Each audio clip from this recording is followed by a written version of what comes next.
벌레가 아까 저 밑에 애국지사 묘역에서 아까 정의영 잠깐 뭐 지나가면서 얘기했었잖아요. 이 정의영 선생이 이 양기탑 이런 분들하고 같이 고려 혁명당이라는 걸 20년대 만들어서 이분이 위원장하고 그분이 뭐 중앙집행위원인가 하다가 잡혀가지고 그분을 해방될 때까지 감옥에 있었고 이제 그런 거죠.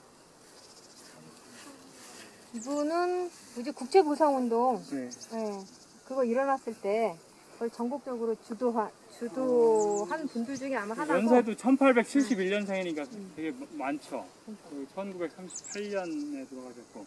그러니까 대한민국 임시정부가 처음 들었을 때 그 헌법을 만들고 뭐 하는 과정이 있잖아요. 근데 그때 막 임시정부가 3.1운동 이후에 여러 개 생겨요.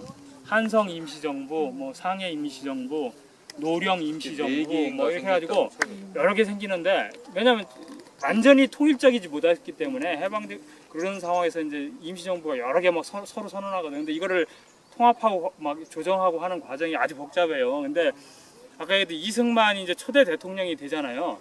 그것도 초대 대통령이 되는 과정도 그 상해 임시정부에서는 본래 체계가 의원내각제, 지금의 의원내각제 같은 제도를 처음에 구상을 했어요. 그러니까 대통령이라는 게 없었어, 직위가 본래. 근데 어느 날 보니까 이승만이 자기가 대통령이라고 그래. 그래서 왜 그러냐? 아, 미국에서 막 대통령 그러니까 야, 너 그거 쓰지 마라. 너 대통령 아니다. 국무총리로 해라. 근데 아니라는 거야. 왜 그러냐면 이승만은 상해 임시정부는 자기 거들떠보지도 않았어요. 왜냐하면 상해 임시정부는 자기를 대통령으로 안 하기 때문에 그건 거들떠보지도 않고 한성 임시정부라고 수립됐다는데 거기서는 당신을 집정관 총재라고 한다. 그게 대통령이다. 이렇게 이 사람은 자기는 오로지 대통령을 해야 하기 때문에 아 그래 맞아. 난 이거 대통령 하면 되겠다 해가지고 명함을 그렇게 만들어서 막 뿌리고 다니는 거야. 그러니까 그거를 본 딴 사람들이 막 기도 안 차는 거죠. 그래가지고 야 너 그거 그러지 마라. 막 그런데 아까 얘기했던 현순이라는 사람이 이제 거기서 이제 파견돼서 와요. 이렇게 상해로 왔는데 상해 와서 이 사람이 중간중간에 보고해줘. 지금 분위기가 이렇다. 뭐 근데 이게 나중에 어떻게까지 일어나냐면 이승만은 해방되고 나서 있잖아요. 그 재헌헌법 만들 때도 거기도 이렇게 대한민국 임시정부에 뭐를 뭐 해서 뭐 그때 하고 재건한다. 근데 이 사람의 생각은 그 대한민국 임시정부는 한성 임시정부예요. 자기를 대통령으로 임명했던. 그러니까 나를 막 국무총리나 이런 걸 임명하는 데는 거들떠보지도 않는 거죠. 그게 문제가 되는 거예요. 그래서 그 상해 임시정부 내에서 막 싸움도 일어나고 난리가 나요. 그것 때문에 그래가지고 막 이런 사람이 어딨냐 막 하다가 겨우 수습을 한 게 뭐냐, 안창호가 수습을 한 게 대안이 뭐냐면 야 이거 나라 창피다. 지금 나라 이제 막 겨우 만든다고 임시정부 막 만들었는데 이거 막 대통령이 아니야 가지고 막 지금 싸우고 그러면 어떻게 되냐. 이거 창피한 일이니까 우리가 그냥 대통령직을 만들자.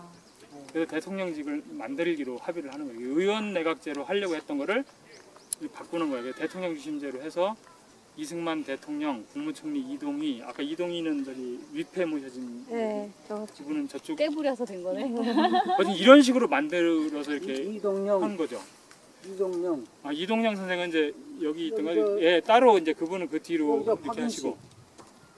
근데 이제 대통령 중심제로 해서 했다가 또 이승만은 처음에 그렇게 땡깡 부려서 했는데 나중에 또 문제가 워낙 많이 되는 거야. 왜냐면 돈 문제 뭐 여러 가지 얽히고 그러니까 안 돼서 탄핵을 해요 결국에는. 상해 임시정부에서 그 탄핵을 하고 저기 박은식 선생이 이제 다음에 2대 대통령이 되는 거예요. 처음엔 대통령 대행을 하다가 이제 2대 대통령이 되고 그리고 나서 이제 또 몇 번 바뀌어요. 이게 제도가 국무령 제도라고 해가지고 국무령이라는 여기 있죠. 이 국무령이란 지위는 어떻게 보면 대통령하고 비슷한데 대통령 같이 권한이 막강한 사람이 아닌 거야. 그러니까 기존에 이승만의 폐해를 많은 사람들이 봤기 때문에 이제 대통령 중심제는 안 된다. 해가지고 국무령제로 바꿔서 국무령은 일종의 이제 전체 이렇게 요즘에 국무총리하고 좀 비슷해. 전체를 이렇게 관할하고 의장으로서의 역할 이런 게 강조되는 집단지도 체제 성격이 더 강한 거죠. 거기에 이제 이 국무령을 하신 분이고 나중에 이게 또 이제 바뀌는 게 뭐냐면 주석제 이렇게 또 바뀌죠. 김구가 이제 주석 이렇게 되고 그러는 게 대한민국 임시정부의 제도가 여러 번 바뀌는 거예요. 그래서 여기 보면 국무령 하신 분이 몇 분 계실 거예요 아마. 양기탁 선생도 그렇고. 잠깐 있어봐. 괜찮아?